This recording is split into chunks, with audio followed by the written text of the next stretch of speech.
تو چلے آئے چلتے ہیں ہماری آج کی کہانی کی طرف۔ ہماری آج کی کہانی کا عنوان ہے سرگوشیاں کرتی پرچھائیاں۔ ایک پرانے گاؤں میں رضوان نام کا ایک لڑکا رہتا تھا۔ رضوان ہمیشہ بھوت پریت کی کہانیوں کو مذاق سمجھتا تھا۔ جب بھی اس کی دادی گاؤں کے پرانے اور ویران مکان کے بارے میں خبردار کرتی تو وہ ہنس کر ٹال دیتا تھا۔ وہ گھر منحوس ہے، دادی کہتی، جو بھی اس میں گیا ہے کبھی پہلے جیسا نہیں رہا۔ ایک رات دوستوں کی دی ہوئی شرط پر رضوان نے سب کو غلط ثابت کرنے کا فیصلہ کیا۔ وہ ایک ٹارچ لے کر اس سنسان گھر کی طرف چل دیا۔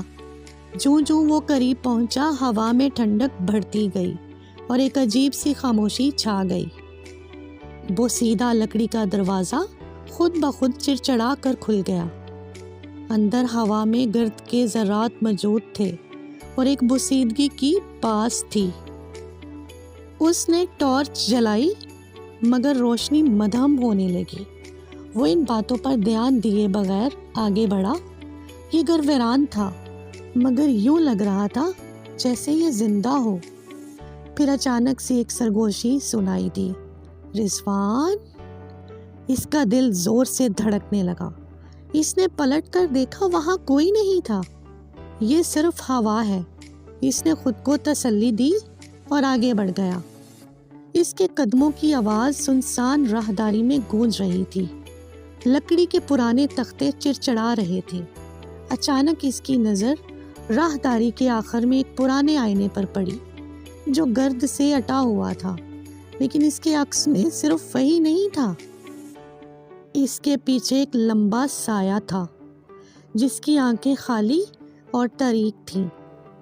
پھر وہی سرگوشی بالکل اس کے قریب سنائی دی، بھاگ جاؤ۔ ٹھنڈی انگلیاں اس کے کندھے کو چھونے لگی۔ رضوان نے گھبرا کر پیچھے ہٹنے کی کوشش کی مگر اس کا جسم خوف سے پتھر کا ہو گیا۔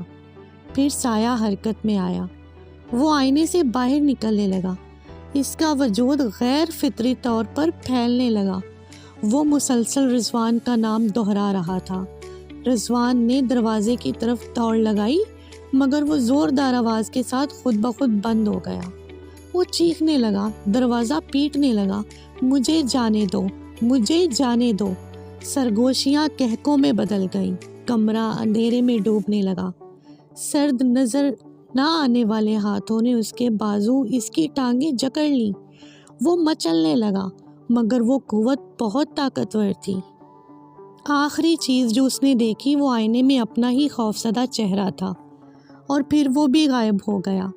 اگلی صبح اس کے دوستوں کو گھر کے باہر صرف اس کی ٹارچ ملی۔ دروازہ کھلا ہوا تھا مگر رضوان کا کوئی نشان نہیں تھا، سوائے جب انہوں نے گرد سے بھرے آئینے میں جھانکا تو ان کا دل دہل گیا۔ انہیں وہاں رضوان کا عکس نظر آیا۔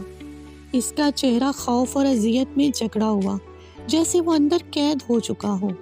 اور رات کے وقت اگر غور سے سنتے تو اور بھی سرگوشیاں سنائی دیتی۔ رضوان، بھوت پریت مذاق نہیں، حقیقت ہوتے ہیں۔